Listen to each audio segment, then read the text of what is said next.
This story of the raising of Lazarus is so rich with detail and meaning, with such great action and dialogue between Jesus and Martha and Mary and his disciples, and finally with Lazarus himself. I think the possibilities for sermons from this text are endless. But what I found myself curious about this week as I sat with this story again is what the Bible doesn't tell us. What was this experience of being raised from the dead like for Lazarus? And what happened after all of this? Because you see, we don't really know how Lazarus himself felt about this miracle. What it was like for him, physically, emotionally, spiritually, to die and then to be raised from the dead. The Gospel of John never records any of Lazarus' own words, and so we know nothing of his feelings or his reaction. I expected it would have been disorienting, frightening, to go through a terrible illness and to die, and then to suddenly awaken in a dark cave, to hear people calling your name, to notice that your body was constrained because you were wrapped in burial clothes and with your eyes and mouth covered, to stumble toward the opening of this tomb. Perhaps Lazarus was even crawling on the ground, the stench of death all around him, moving slowly toward the sound of Jesus' voice, until he felt hands upon him, touching him, helping him to stand, helping to unbind him, to uncover his eyes and nose and mouth so he could breathe. Surely the light would have been blinding as they opened his eyes, his limbs stiff from being bound together, and the silence of the tomb shattered by the cries and gasps of the crowd. There must have been a huge celebration, too, that had followed Lazarus' reawakening from death and return to life. There would have been shouts and cries of tears of joy as this mournful wake turned into a great party. As Mary and Martha embraced their brother, Lazarus had been dead for 4 days, and now suddenly here he was, alive. But as Lazarus sat at the table with his sisters, as people offered him food and drink, and all around him excitedly talked about what had happened, this once dead man must have struggled to put it all together, to fill in the blanks of what had happened to him and what he was supposed to do now. The poet Stephen Dobbins imagines Lazarus' perspective in this way, in a poem from 2001 entitled The Mercy of Lazarus. Groggy, sure, and in the midst of bad dreams, it must have been a dispirited awakening. Expecting everything settled, the long night without interruption suddenly interrupted. Like a 4 a.m. alarm bell, but worse. The rock rolled back to be called forth, told to pick up the yoke, pay your bills, get the roof fixed, become a bit proof in the Lord's affidavit. Just when you thought your history complete, your problems solved, bad wages, long hours. Now the crowd pushes forward, demanding to hear your cries of thanks. If you refused, crawling back into your tomb, well, their hope, recently upraised, would need a tomb of its own. Where would be his miracle without your deceit, your laugh and eager shout, the outstretched arms? It's natural for us to assume that being alive is preferable to being dead. But Lazarus was not waking up to his old life. From now on, he would be the guy that Jesus raised from the dead. People would surely stop him everywhere he went, on the streets of Bethany and beyond, and ask him, "Are you the man? Are you the man?" They would whisper about him behind his back. And in fact, the Gospel of John tells us that this miracle put Lazarus' life at risk. He was now a target of the same religious authorities who wanted Jesus dead. They now wanted to kill Lazarus, too. Surely it wasn't all bad, though. This experience of falling ill and dying could have given Lazarus a new perspective, a boldness in living. Perhaps now he felt that he would not take anything for granted and he would live every day to its fullest. He would no longer be afraid of death because he had been there. He had experienced the power of God to triumph over it. It reminds me of a man in Florida named Randy Schaefer. Randy was always both fascinated and deeply afraid of death. It started when he was 16 years old and his father died unexpectedly of a heart attack. And as he came into adulthood, Randy channeled his grief into trying to understand what happens to people when they die. He got a master's in forensic science, became a homicide detective.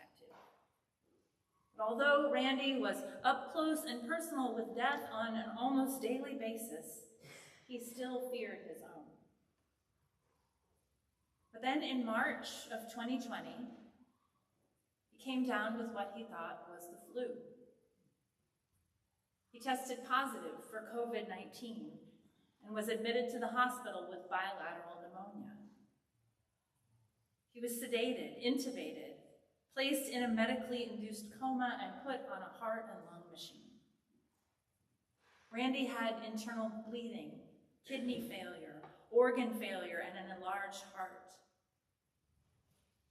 And on Good Friday, April 10th, 2020, he received what was then considered to be an experimental treatment for COVID-19 of convalescent plasma.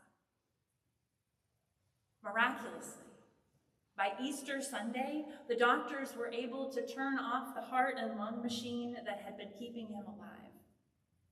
Within days, his lungs completely cleared and his kidneys and liver started functioning normally again.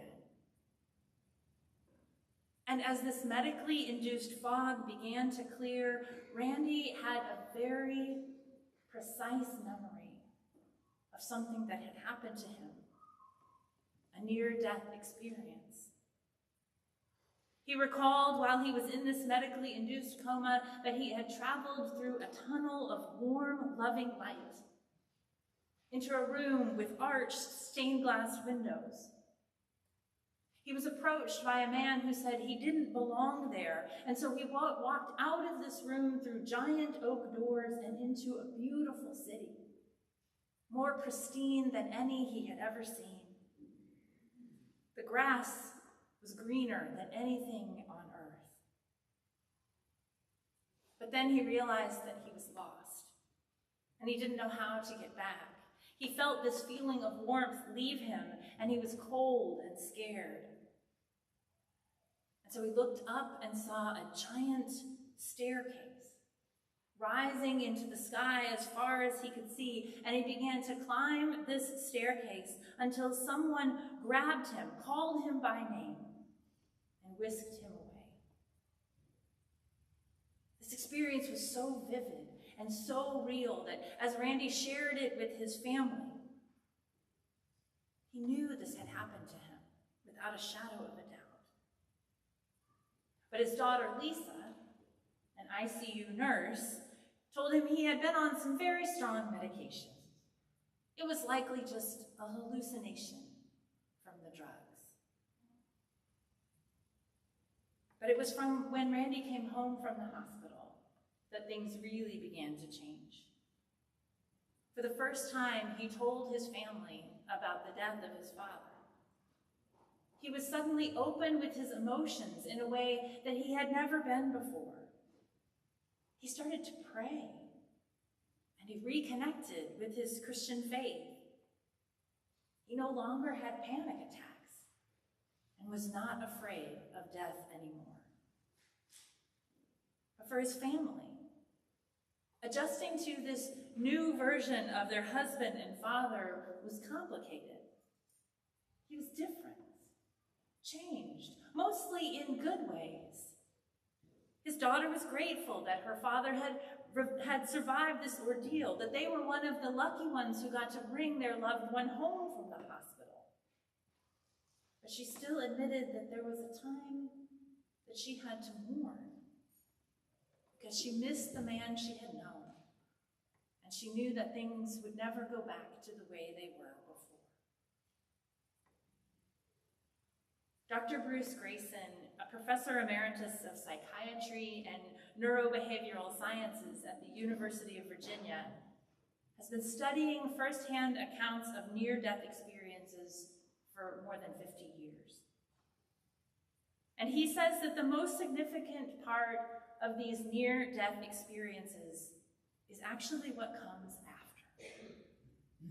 He has story after story of people who could not go back to their same profession, career police officers who could no longer fire a weapon, people in competitive businesses who no longer found it meaningful to get ahead at someone else's expense.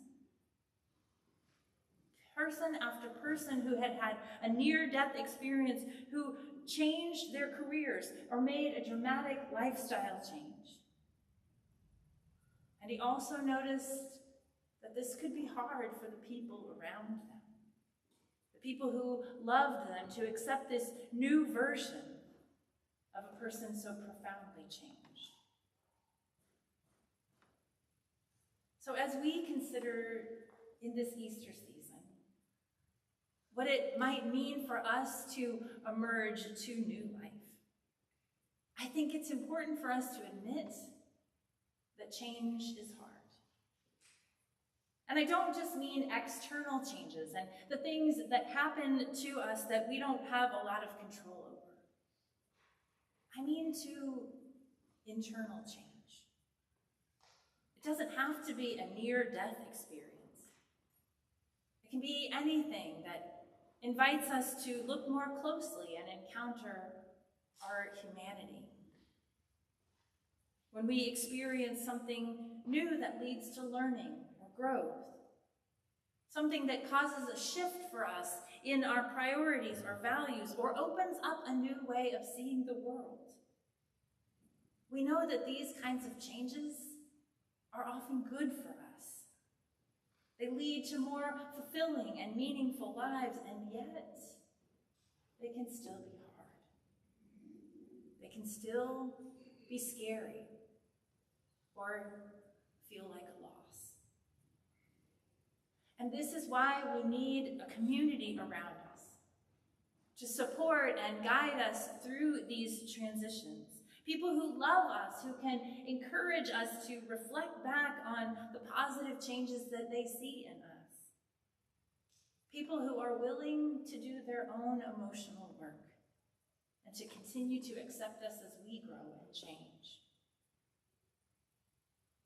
As Lazarus emerged from the tomb, there were at least a few people who responded to Jesus' instruction to unbind him, who were not afraid to come close to this man who had died, who stank, and to touch him, to peel away the cloth from his decomposing flesh, to remove the coverings over his eyes so that he could see, his nose and mouth so he could breathe again, to hold him up as he found his footing and learned how to walk once more.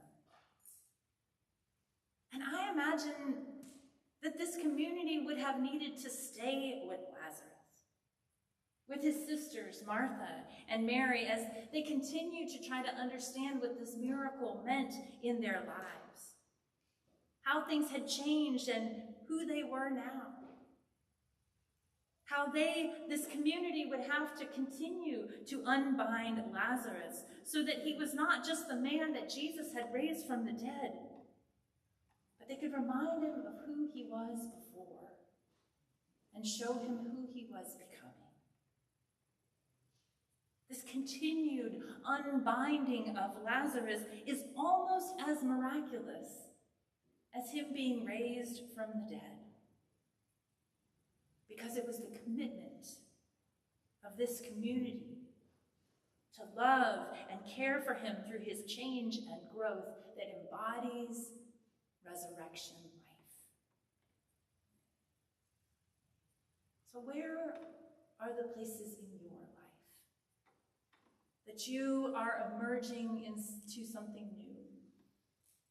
Maybe something hard. Somewhere where you need the people around you to help unbind you, to loose you so that you can become free to be the person God has made you to be.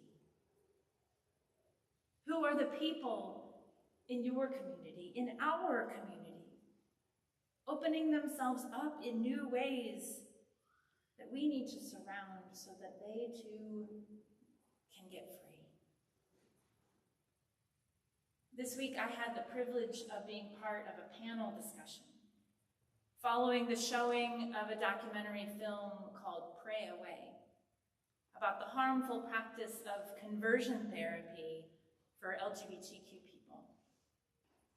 And on this panel was a person named Matt Salmon, who had come out to their conservative Mormon parents when they were 18 as gay and was sent to conversion therapy. Fortunately, Matt survived this ordeal, and they said that eventually they came to accept themselves for who they are, for who God made them. Matt said that they told God, "I'm gay, and if God has a problem with that, then God can tell me." And so far, they hadn't heard anything. Matt said from that time that they had that conversation with God until the present moment, love became their higher power. But it was the community of queer folks and allies, the chosen family that survivors of conversion therapy surround themselves with, that helps them to heal from the trauma of rejection and of the harm caused by people who they trusted, family, and religious community. People who tried to change who they were instead of accepting who they truly are and helping them to know that about themselves. There was this feeling of unbinding that happened in that room Thursday night as people shared stories of learning to love themselves, to come to believe that they are perfect just the way they are, that their sexuality or their gender identity was a gift and not something that needed to be cast out or changed. You see, this is what we do for one another. When we help to unbind each other and live into resurrection life. We remind each other of our sacred worth and our belovedness as children of God.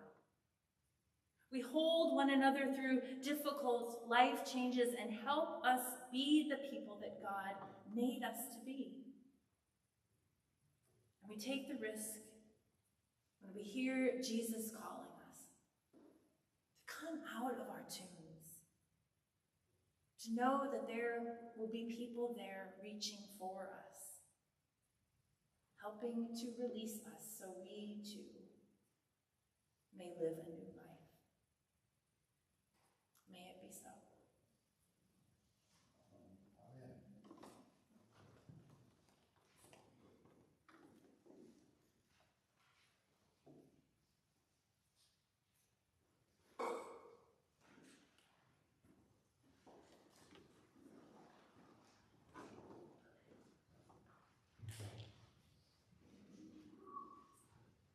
appreciate your gifts to support the ongoing ministries of Dumbarton Church.